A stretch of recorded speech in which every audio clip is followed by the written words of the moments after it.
What's going on, everybody, and welcome into Hometown Ghost Stories Dark Mysteries. Tonight, we're going to talk about William and Horatio Eddy. These two brothers absolutely rocked the world with their supernatural abilities. It started with levitations and turned into full-blown spirit manifestations during seances that turned the small town of Chittenden, Vermont, into what was called the spirit capital of the universe. I'm Jesse Wilkins, and this is Hometown Ghost Stories, Dark Mysteries, The Eddy Brothers.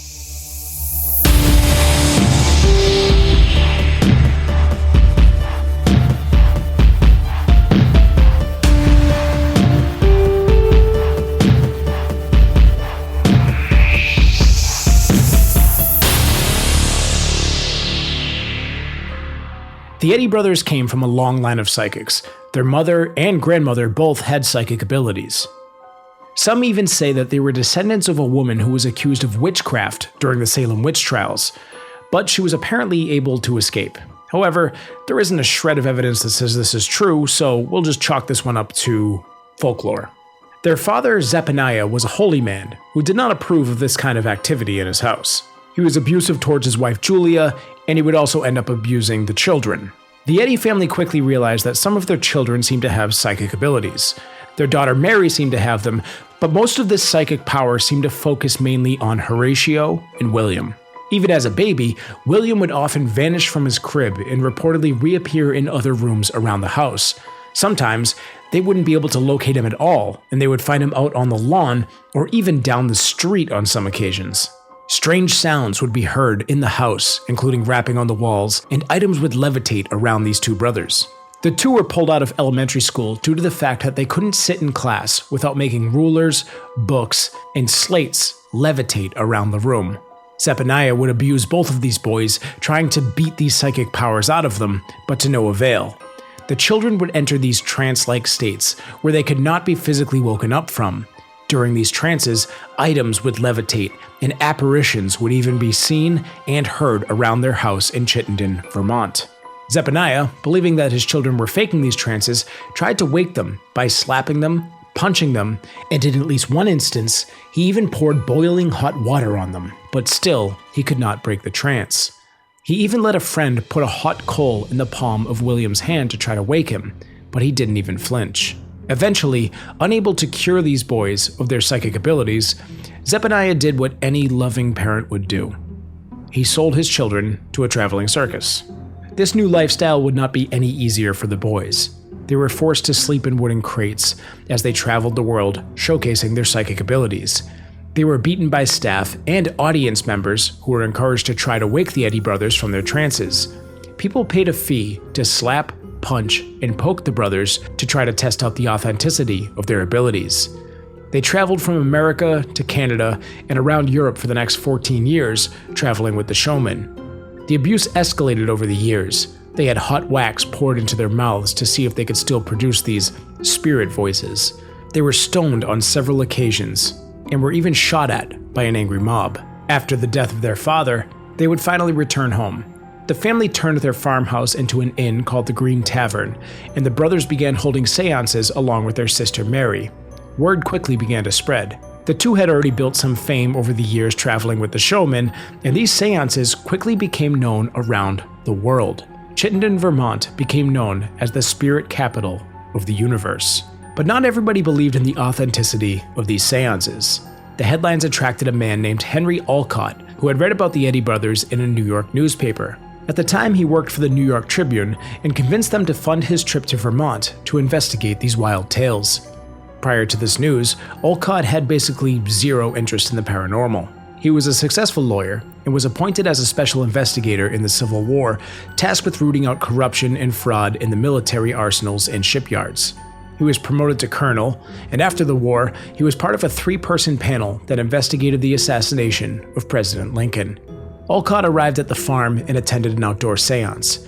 This took place in the woods. It centered around a small, natural cave.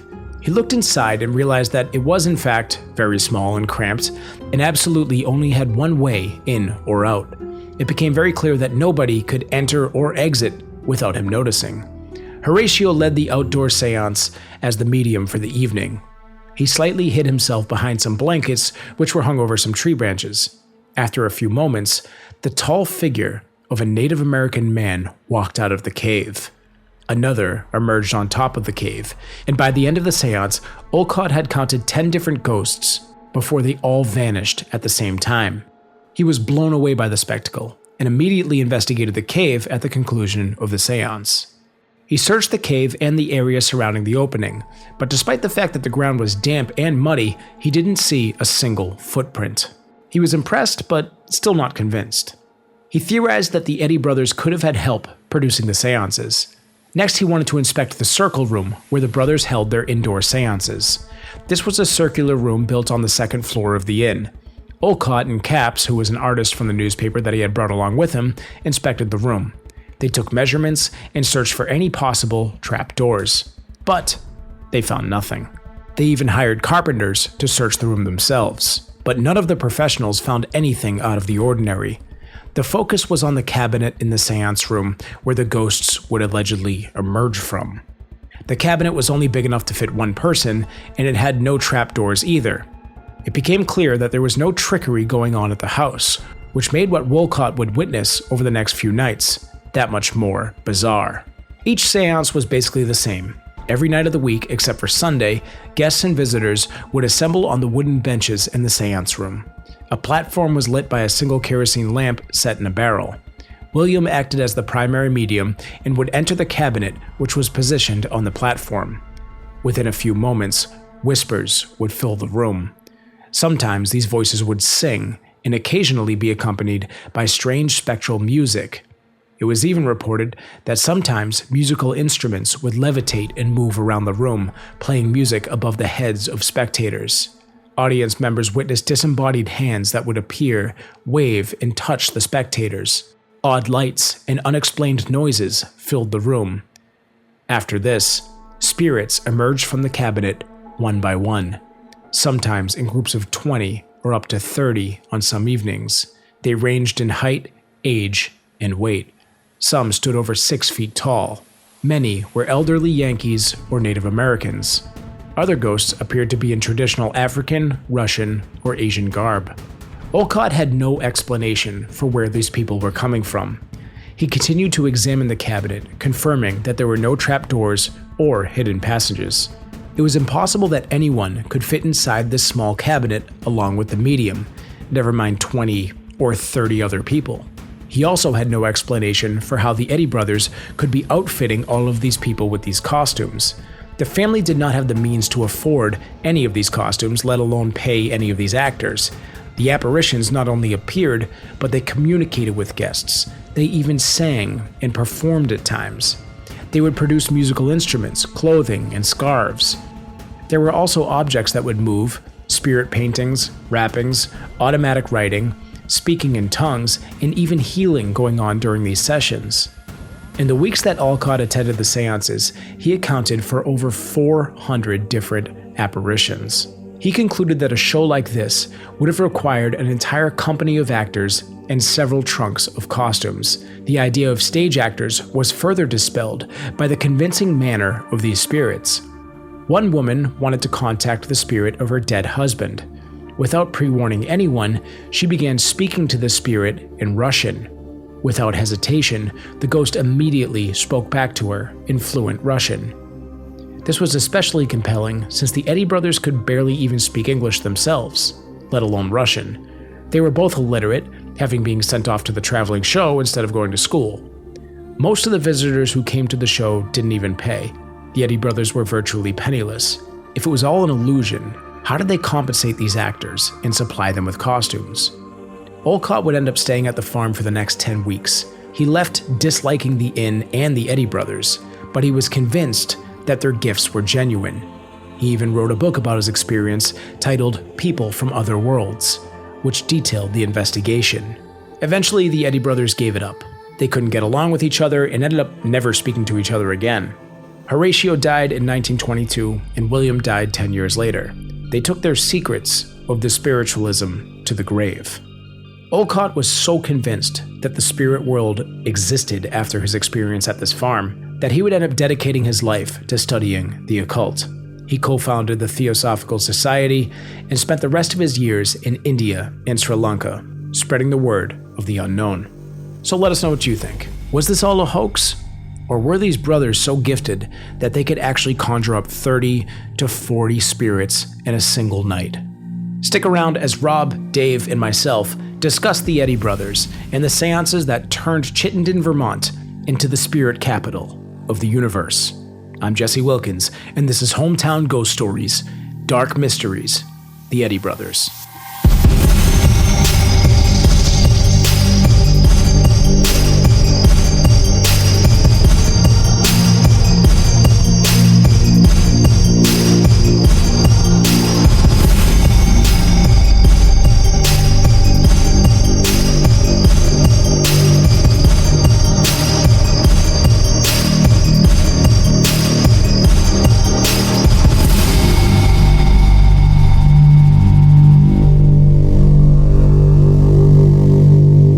What's going on, everybody? Welcome in to another episode of Hometown Ghost Stories, Dark Mysteries.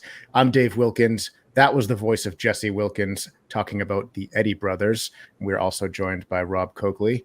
What's up, Rob? There's a lot to go over in this side content episode. I hope everybody has 6 hours because I have questions. I have some questions too. I took some notes. What's going on, Jesse? What's up? Yeah, it's a wild story. So this was a time where spiritualism was big. These seances were big, and a lot of them were getting debunked. And this is one that was never really debunked, and it's one of the most impressive ones. So there's a lot to go over here. So I say we just jump right into it. So you had these guys. They had a very tragic childhood. They come from like a whole family of psychic mediums or people with psychic abilities. I guess we could start off with this. There's this one story that seems to be passed down where they were related, like distant relatives to one of the accused Salem witches. But this witch had managed to escape Salem. And it leads me to say, I don't think any of the witches that were convicted in Salem were actually witches. That was kind of the whole point, right?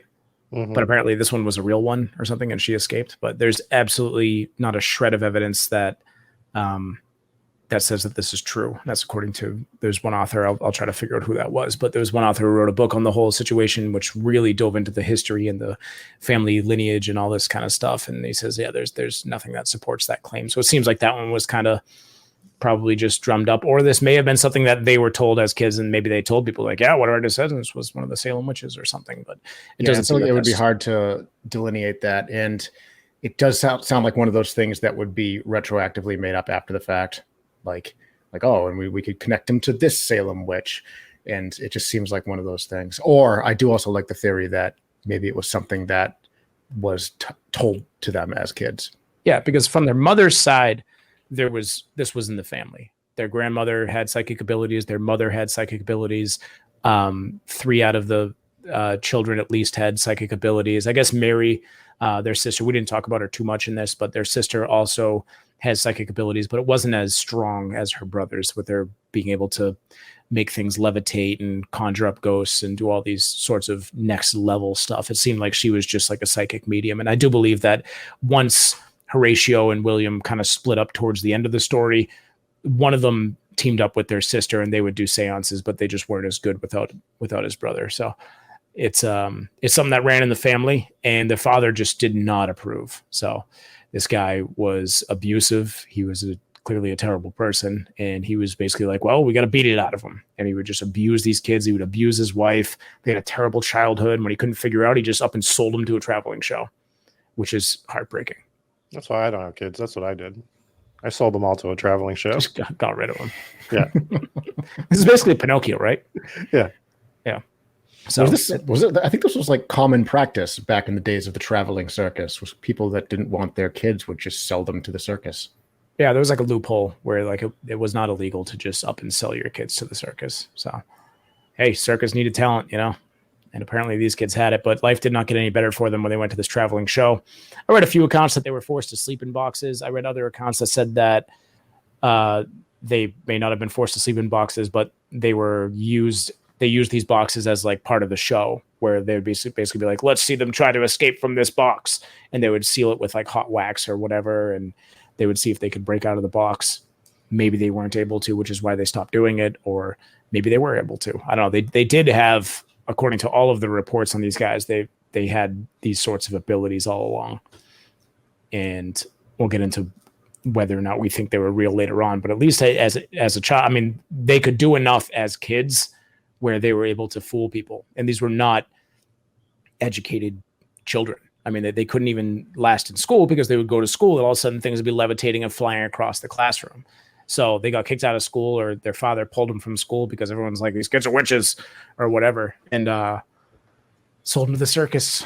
So, yeah, I mean, I think that the fact that they're illiterate doesn't really, I mean, it shows that they were not educated, but there's a difference between being educated and being intelligent. You could have a really high IQ and just never have gone to school. So you would be uneducated, but still really intelligent. So I don't think that these guys were imbeciles. They're probably super talented. They were probably high IQ. They probably just didn't do a lot of schooling because they got sold to the circus. That's the nice thought, but the reports from people that met them was like they were insufferably stupid, and like they were jerks. You couldn't understand what they were saying. They said that they had that deep New England accent. Now I don't know if that's a Boston accent or if that's like the guy from Pet Sematary accent. Conjure ups and goes. Yeah, that roads. But none of that says dumb to me. A jerk, okay. You can't understand what they're saying because of their accent. Okay, that doesn't mean you can't be intelligent. Right. No, I agree with you. I'm just saying well, yeah. The report said that they were like very unlikable and that they couldn't read or write and they were hard to understand. So yeah, maybe uneducated. Maybe they were. I mean, dude, the big possibility here, addressing the elephant in the room is maybe they couldn't read or write, but if they were faking this, they were smart enough to bamboozle the world. Because this wasn't just around Vermont. This wasn't just around Chittenden. This made national headlines.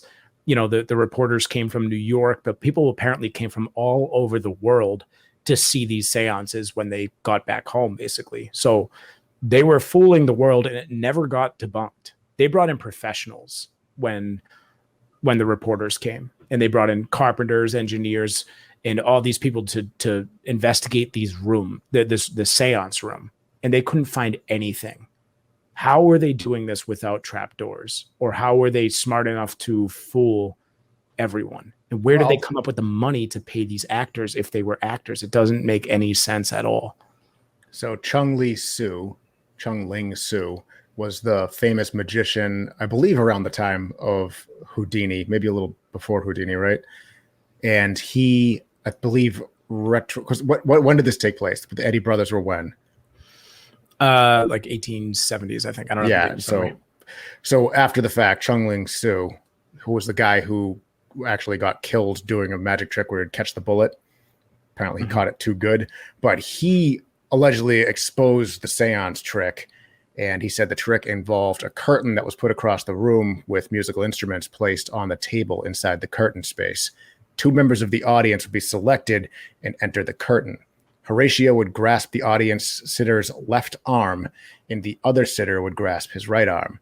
To the audience outside the curtain, various musical instruments would be seen floating in the air above the top of the curtain and tapping the trio on the head. A hand would also come through the curtain and write a message on the slate held by William, who was sitting outside the curtain. The trick was performed by Horatio, evading control and releasing his hand. He would do this by various methods, such as using a fake hand made from a piece of heavy sheet lead, which he would place in his left hand and grasp the audience sitter's arm. So he would have all sorts of... So I heard about this one, yeah. So that debunks like the floating instrument thing, which sounded really quirky anyway. It sounds like something you'd seen in a Disney movie. Mm-hmm. This does not even come close to debunking where all these people came from. And the whole... there was a tiny cabinet that could barely fit one person. And you're talking about 20 to 30 people walking out of this thing. And the most striking thing with this, because it could be a trap door that they didn't figure out, right? It's got to be, if it's fake. What they can't explain is why were some of them translucent? Why was that? Now, it could be a lighting trick. The most compelling piece of evidence with this entire case to me is the fact that without any kind of warning, these actors would speak all sorts of languages, including dead languages and speaking in tongues. They would communicate with people, would communicate with loved ones in the audience. and they would know details, and they would speak in, like we talked about, I mentioned the story about the Russian woman who just out of nowhere just started speaking Russian to her dead husband, and the dead husband, ghost, spirit, or actor, just started speaking Russian just back to her. Now there's two possibilities if it's fake. Number one would be, wow, we got lucky and I happened to speak Russian. Or two would be she was a plant in the audience and that was used to authenticate it. But again, it's like, where are they finding these actors?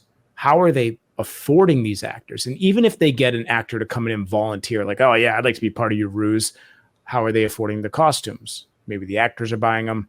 I don't know. My gut tells me that this was just a really good illusion and this was fake, right? These guys were seasoned circus people. They know the circus crowd. They know performers. They know actors. They know people with crazy costumes that do things like this. They were in that crowd. It's not out of the realm of possibility that they said to one of their buddies and said, hey, do you have anyone in your network that would want to help us out with this side gig that we got or this thing that we're doing? And I think that that's highly possible. I think that's even highly likely. But is it a side gig that could provide like 400 costumes? So we're talking about Olcott was there for like 10 weeks and he just stayed there and studied everything, just trying to debunk this. He has so many detailed notes in his book and pictures and everything, because he also brought an artist with him who would draw the pictures of this stuff. And he didn't recognize a repeat actor once. He said it was over 400. Over 400 people over the 10 weeks were with 400 different costumes, different languages. You would need an entire like production crew and cast at the ready and just tons and tons of costume changes. You're talking about probably thousands of dollars at the time. These guys didn't have two pennies to rub together. They were broke. Their house was a mess. They said it was a miserable time staying at this place. It was gross. And these guys just, maybe this was all part of the act. Maybe they did have money. Maybe they made money in their circus, but I doubt it. And this is one of the most baffling parts of the story to me, because it's like, how did they put on this production? Yeah. I mean, obviously there's, we can't answer all the questions, of course. It is a pretty big mystery. And maybe they were, I don't even know if I can bring myself to say it. Maybe they were legitimate, but I mean, do you believe that? Because they were more than just psychic mediums. It's not like they're Maureen Hancock up there just communicating with people's dead relatives, right? They were doing basically magic tricks. Or if it's not just a regular psychic medium. I think all right, if any of this is real, I know that at least some of it was fake. And you had them basically being caught with the whole fake hand thing. There were apparently quite a few things that they did that were just straight up like illusions. And sleight of hand. Right. So they were, I think they were mixing in a little bit of both, which leads me to believe that the whole thing's fake. It's just, I don't think they figured it out. My gut tells me this was fake. And it tells me that they were just putting on a show. This was happening all over the country at the time, probably all over the world, where these illusionists were doing it. I think they were just probably the best at it. And one of the main pieces of evidence that leads me to believe that this was faked was after the fact, when the brothers split up and they stopped doing it. One of them went on to just start doing magic shows and was just a magician after. So it's like, okay, so you were a magician this whole time. You were just really good at it and you were fooling people. So he was doing like, he was an illusionist or whatever. So you take a look at like Penn and Teller right now and what they do. They go around and in addition to their magic shows they do, I don't know what it is, first of all, with magicians and their undying hatred for psychic mediums, but it's always magicians trying to debunk psychic mediums. Have you noticed that? You got from Chris Angel, Houdini, Chris Angel, Penn and Teller, Chung Ling Soo. It's just they have this vendetta. And maybe it's because like these psychic mediums are doing the same thing we do, except they're lying to you. I think that's the mentality. That's their position.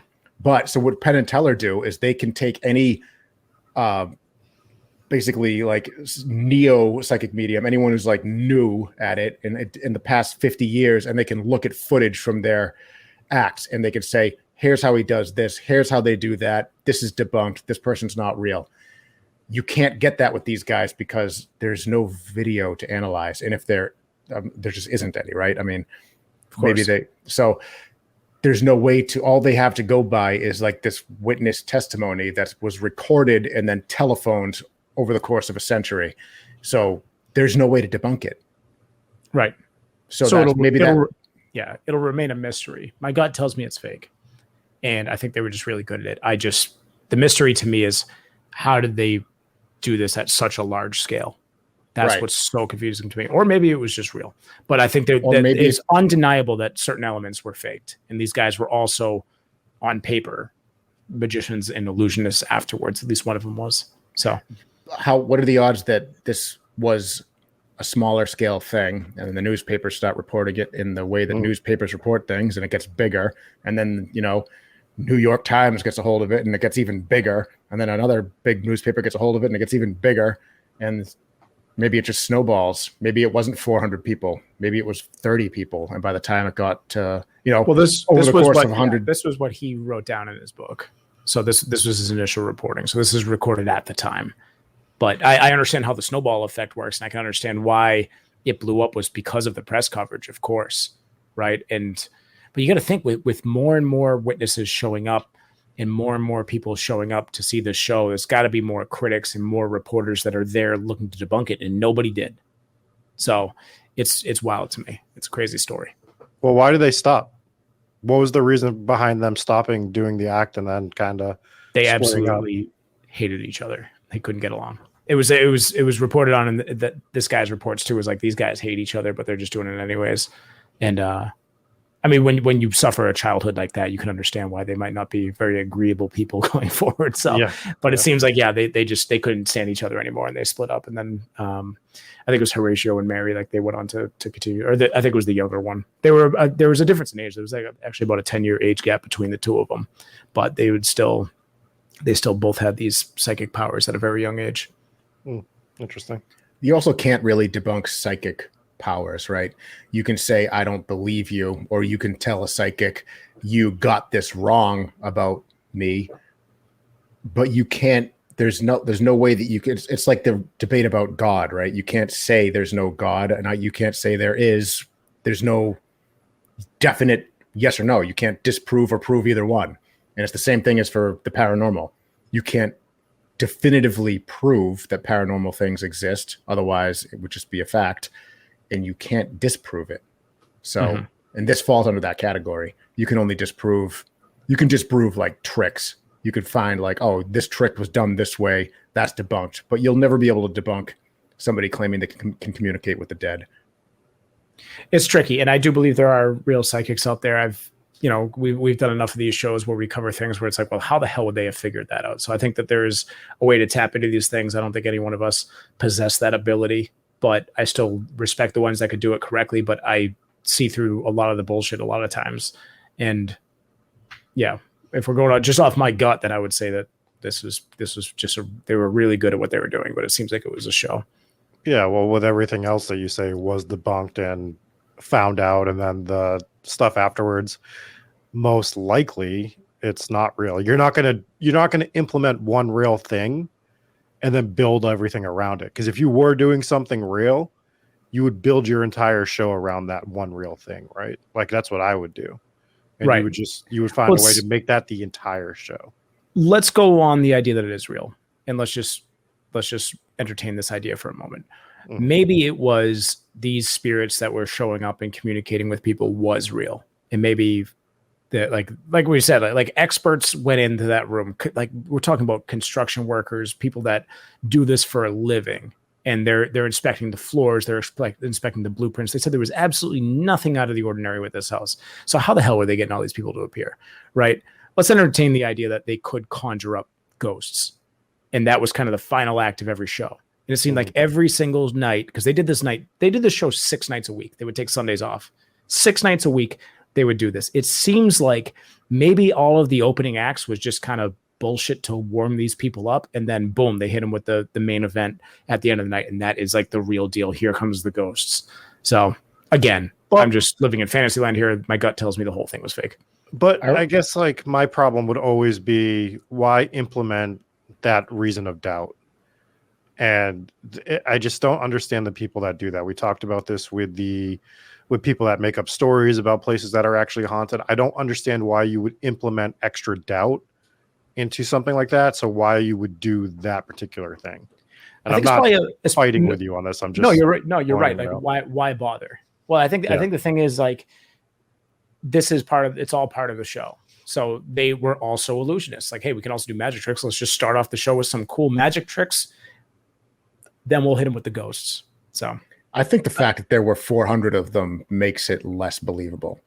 It's more believable that they could come up with 400 strangers to how many ghost investigations have we been on? Never mind what all the paranormal investigators have been on ever. And the most compelling evidence that really exists are pretty much photographs, right?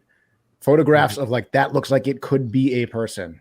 The one we just talked about on Tuesday with the Myrtle Plantation, that photograph, that looks like it could be a person. You're telling me that these guys every night would just get 400 ghosts to just walk out of this house, just full body apparitions to just walk. No, that's fucking so nonsense. hard to believe. Yeah, it's so hard to believe. You're right. You are right. It's a magic trick. If you told me if it was a million people, it's even less believable that it was ghosts. It's more believable that they scrounged together a million people and had them walk through here than it was. It's the more apparitions you're talking, is the less likely that this is a real ghost story. Mm-hmm. If you said it was one person that walked out, I'd be like, oh, maybe that's a ghost. Maybe. I don't know how these things work, but yeah, no, I don't know if I'm tracking this, Dave. Like, you're like, yeah, they crammed a million people in the house. There's no way it could just. Well, no, I understand it because of the scale. It makes it harder to believe that it is authentic. Now, again, it wasn't understand hyperbole. just to backtrack, it wasn't 400 in one night. It was 400 over the 10 weeks that he was there. It was still a staggering amount of ghosts, but he said there was, at the most that he saw in one night was 30, which is so many people to shuffle through your trap door or whatever. And where'd these people go? Where were they before the show? It's, I go back to the professionals that inspected the building. There was no hidden rooms where all 30 actors could be hiding before the show. I just don't know. I don't know how they did it. It's amazing that these guys who allegedly were not educated people could fool the world and fool the professionals for as long as they did it for. And it's impressive. It's impressive. It would be more hard to believe. Is that what I'm trying to say? It would be more hard to believe if they were uneducated and not circus performers.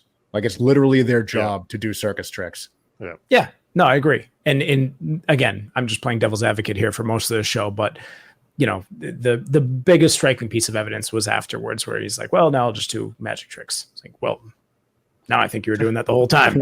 Anyways, so that's pretty much that for this one. Let us know what you think in the comments. Were these guys, the Eddy brothers, were they legit? Were they actually conjuring up ghosts? Is it too much to believe? If the stories of their childhood are true, then that's a whole different element. I mean, like with these kids going to school and basically getting kicked out for making things levitate. Who witnessed it? Is it all legend? There is a book written about it. There's documented proof on this. So it's a wild story, dude. It is a crazy one. I've been looking to cover this one for a while. And This is the most ghosts we've ever covered in one episode, and also the least. could go either way, right? Absolutely. So what do we have coming up on Tuesday? We have an episode coming up on Tuesday. Where are we going to be? No, nobody knows right now. Maybe is it my episode again? Is this how you're telling me? No, okay. It's me. It's me. God. All right. It's me. Good luck with that. Who knows? Let's thank our patrons real quick for our VIPs. We have Allison V, Jeannie R, Lisa J, Mallory K, Mike Blake, Mom and Pops W, Peach Smoothie, Robert H, and Inspires Gaming. Thank you so much for being VIPs. You keep the ship afloat. We have 32 DRC, Adam S, Ambi Rose, Anna C, Chris C, Cody G, Donnie N, Elizabeth Young, Lily, Jake V, Janice G, Mar Fire, Matthew T, Papa Squatch, Rachel B, Sarah Cook, Steph A of the Church of the Stephanie, Stitch Kitten, Sydney B, the other Rachel B, Al Capone's Poorly Taxidermied Corn Dinosaur, Alicia Espinoza, Anthony C. I'm sorry, it's not Anthony C. It's Anthony Character Limits Be Damned T. Ashley M. Brandon W. Brennan B. Captain McSlugs, Kath Q. Hoska. Castle. Huggy Bear. Joe R. Carrie Lee J. Mark M. Mariah M. Nuthouse Queen. Paul from St. Louis. Sam from Nepal. Scotty L. Solar Flare. Sarah R. If I didn't just say that.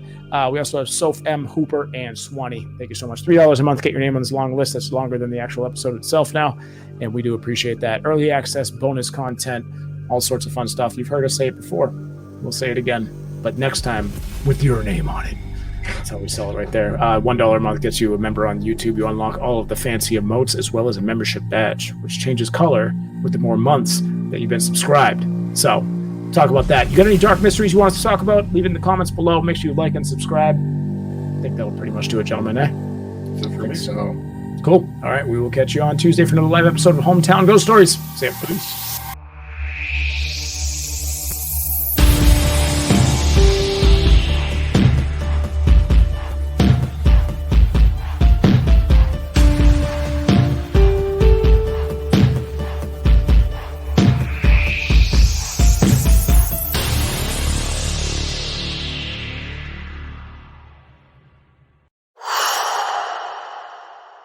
What's up, ladies and gentlemen? Jesse Wilkins here, Hometown Ghost Stories. Hope you enjoyed that episode. For more bonus side content episodes, swing on over to Patreon, get early access to this stuff, as well as some Patreon exclusive stuff. For as little as $3 a month, you can join on Patreon and help support the crew. We put a lot of money, effort, resources into these videos, and every little dollar helps. So consider it. Also, swing on over to the Discord. On the Discord, you can get access to us. You can contact us. You can share your stories, share your ghost pictures. It's just a better way to contact us. So swing on over to Discord. The link is below. It is free to join, completely free. Also, here are some other episodes that you can check out. Boom, boom. Check out those videos. Really cool stuff. We'll talk to you soon. Bye.